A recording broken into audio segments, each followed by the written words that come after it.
বলেন, ও আমার সঙ্গী সাথীরা, এই যে মাঝখানে আকাশের চাঁদ উদয় হয়ে আছে রে, ওই আকাশের চাঁদটাকে আল্লাহ রাব্বুল আলামিন দাওয়াত করেছেন। জোরে কোন সুবহানাল্লাহ। হযরত জিবরিল বলেন, উম্মে খানির ঘরের ভিতরে প্রবেশ করলাম। আমি প্রবেশ করে দেখি রে, দোজানের নবী রাহমাতুল লিল আলামিন আরাম করতেছেন।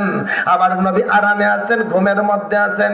জিবরাইল মহা টেনশনে পড়ে গেলেন, আল্লাহর দাওয়াতটা কেমনে নবীজির কাছে পৌঁছাবো। জিবরাইল একটা রাস্তা পদ্ধতি অবলম্বন করলেন। নিজের জিহ্বা আমার নবী রাহমাতুল লিল আলামিনের কদমের নিচে পায়ের তলা মোবারকে লাগিয়ে রাখলেন। একটু ঠান্ডা অনুভব হলো। আমার নবী রাহমাতুল লিল আলামিন ঘুম থেকে জাগলেন, দেখলেন জিবরাইল জিহ্বা লাগায় আছে। জিবরাইল এত মর্যাদা রে, কেমনে এই কাজটা করলে? আমি নবীর পায়ের নিচে বুঝি জিহ্বা লাগিয়ে দিলে।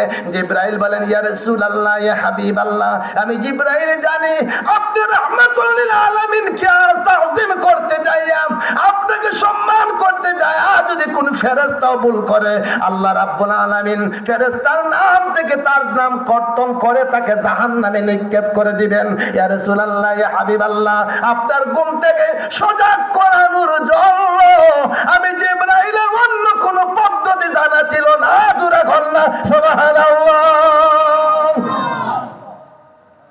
জিবরাইল, মিকাইল, ইসরাফিল, মালাকুল মউত, আজরাইল